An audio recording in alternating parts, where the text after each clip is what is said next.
Hey guys welcome to my channel. আমি মহারাজা। এখন আমরা কথা বলবো হচ্ছে শাকিব খানের আরও একটা তুফানের পরে আবারও একটা আটকানোর চেষ্টা, এবং এই আটকানোর চেষ্টা কিন্তু খুব খারাপ একটা প্রবণতা তৈরি করে এবং এটা একটা খুব ভয়ঙ্কর বিষয়।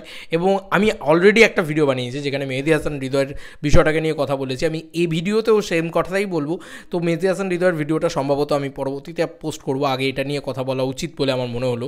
এটা কিন্তু খুব ভয়ঙ্কর একটা বিষয় ঘটেছে। আমি জানি না সত্যতা মিথ্যা তো আমি বলতে পারবো না, তবে আমি এটা বলতে পারি যে বাংলাদেশের বিভিন্ন জায়গা থেকে একই কথা যখন বারংবার উঠে আসছে, তখন কোথাও গিয়ে আমার মনে হয় যে এটা খুব একটা মিথ্যা হবে না। খান এসকে এরা কিন্তু ঠিক 58 মিনিট আগে এই পোস্টটা করেছে। কি পোস্ট লেখা আছে বরবাদকে আটকানোর ভালোই প্রচেষ্টা শুরু হয়েছে। বরবাদ যাতে মুক্তি না দেওয়া হয়, এফডিসির সবাই সেই প্রচেষ্টা করছে। এটা হচ্ছে প্রথম এই বিষয়টা। এফডিসি বিষয়টা আমি জানি না, সম্ভবত তোমাদের সেন্সর বোর্ড এবং সম্ভবত বাংলাদেশের সেন্সর বোর্ড। এবং এটা কিন্তু কমেন্টসে দেখো, কমেন্টসটা ভালো করে দেখলে বুঝতে পারবে যে তুফানের পর আবারও শুরু হয়েছে। তুফানেও কিন্তু সেম জিনিসটা সম্ভবত হয়েছিল। তাই এবার এইটা কিন্তু একটা এখান থেকে পোস্ট বেরিয়েছে, তো এইখানেই কিন্তু সীমাবদ্ধ নয় ব্যাপারটা। আরও এক জায়গা থেকে বাংলা চলচ্চিত্র জগৎ থেকে তারাও কিন্তু 13 ঘন্টা আগে এই পোস্টটা করে। বন্ধুরা, পোস্টার মূল ব্যাখ্যা হচ্ছে, লিখেছে যে সিনেমা এফডিসি কেন্দ্রিক অভিনেতাদের খারাপ লাগবে বুঝে নিতে হবে সেই সিনেমা নিঃসন্দেহে আন্তর্জাতিক পর্যায়ের। এই কথাটা কিন্তু তারা লিখেছে। তাই বুঝতেই পারছো যে বরবাদের যা কোয়ালিটি রয়েছে সেটা কিন্তু বাংলাদেশি মানের নয়। এটা কিন্তু একদম সত্যি কথা। বাংলাদেশি যা সিনেমা তৈরি হয়েছে, বা আজকে যত বাংলাদেশি মানুষজনেরাও রয়েছে তাদেরকেও জিজ্ঞেস করে নিও, তাদের যে গুণগত মান সিনেমার, সেটার থেকে কিন্তু অনেক বেটার কিন্তু সিনেমা বরবাদ, কেন তুফানও সেই কারণেই কিন্তু এত ভালো চলছে, এত ভালো ব্যবসা করছে।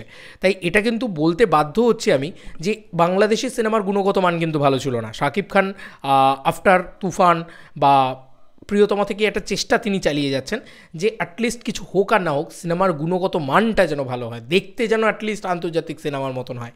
এই যে একটা চেষ্টা উনি চালিয়ে যাচ্ছেন, এটা কিন্তু এটাকে একটা স্যালুট জানাতে হয়। কারণ বুঝতেই পারছো বাংলাদেশি ছবির বাজেট, আমাদের ছবির বাজেট, আমাদের সবারই না বাজেটটার খুব কনস্ট্রাক্ট থাকে। আমাদের খুবই একটা চিন্তা থাকে যে বাজেট কী করে কম রাখা যায়।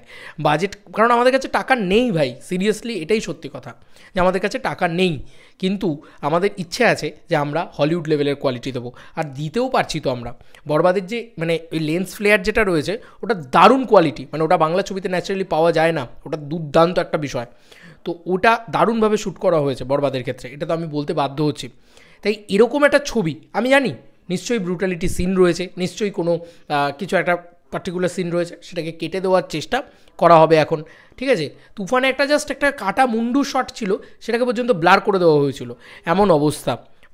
আমি এই জিনিসটাকে জাস্ট কোনোভাবে সমর্থন করতে পারি না। এবং বরবাদ রিলিজ নিয়েও সমস্যা ভাই, বরবাদ রিলিজ নিয়েও সমস্যা হয়ে গেল তো তাহলে, আটকানোর চেষ্টা চলছে সেটাকে নিয়ে। এটা তো আমি বিভিন্ন পোস্ট দেখে বুঝতে পারছি, এবং তারা সেটা কারা করছে, এটা তো আমি জাস্ট ভাবতে পারছি না। আমি জাস্ট সত্যি বলছি, ভাবতে পারছি না। আমি জানি না কি হবে, কিন্তু আমি এইটুকু জানি যে গর্জে ওঠো সাকিবিয়ান। আমি এইটুকুই বলবো, গর্জে ওঠো সাকিবিয়ান। আমি অন্য দেশের কোনো রাজনৈতিক বিষয়ে তো মন্তব্য করতে পারবো না, কোনো একটা দেশের সেন্সর বোর্ড নিয়েও মন্তব্য করতে পারবো না। আমি শুধু একটাই কথা বলতে পারি, শিল্পে এই কাট লাগানোটা এটা যে কোনো দেশের জন্যে, আমার নিজের দেশে হলেও আমার বিরক্ত লাগে এই জিনিসটা। শিল্পে কাট লাগানো উচিত না। শিল্পটা শিল্পের মতন, সেটা দিয়ে দাও, সেটাকে বলে দাও যে অ্যাডাল্ট ছাড়া অন্য কেউ দেখবে না, এটা আমি আগেও বলেছি। এবং এই যে একটা প্রচেষ্টা যে 15 কোটি টাকার একটা ছবি দেখে ফেললে, লোকে যদি একবার 15 কোটি টাকার ছবি দেখে সেই ছবিটাকে 100 কোটি টাকার ব্যবসা দিয়ে দেয়, তাহলে হয়তো মেবি আর কোনো 2 কোটি টাকার ছবি বা 1 কোটি টাকার ছবি বা 50 লাখ টাকার ছবি আর হয়তো চলবে না। এই কারণে সবাই মিলে একটা আটকানোর চেষ্টা করে সেই ছবিটাকে। তুফান সেই সময় দাঁড়িয়ে বাংলাদেশ সিনেমা চলচ্চিত্র জগতের সবথেকে বড় বাজেটের ছবি ছিল, যে কারণে সেই ছবিটাকেও আটকানোর চেষ্টা হয়েছিল। আবার বরবাদের ক্ষেত্রেও কিন্তু সেম জিনিসটা হচ্ছে। নানান জায়গা থেকে এই ধরনের পোস্ট দেখে আমার খুব খারাপ লাগলো, খুব হতাশাপূর্ণ হলাম। কারণ এত বড় একটা ছবি বানানোর পরে সেই সবার না একটা ইন্ডাস্ট্রি না একটা সাপোর্ট করা উচিত, তবেই গিয়ে আরও শাকিব খান তো চেষ্টা করছেন একটা ইন্ডাস্ট্রিকে বড় করার, সেই চেষ্টাতে যেন কোনো ত্রুটি তো তিনি রাখছেন না। তাহলে সবাই মিলে সাপোর্ট করলে তো আলটিমেটলি বাংলাদেশের সিনেমা ইন্ডাস্ট্রি বড় হবে, তাই না? আমার তাই মনে হয়। আমি কয়েকটা পোস্ট দেখলাম, তার ভিত্তিতে কথাগুলো বললাম। তো তোমাদের আর কি মতামত এই ভিডিওটাকে নিয়ে জানিও কমেন্ট সেকশনে। চলো বন্ধুরা, নতুন কোনো ভিডিওতে দেখা হবে। বাই।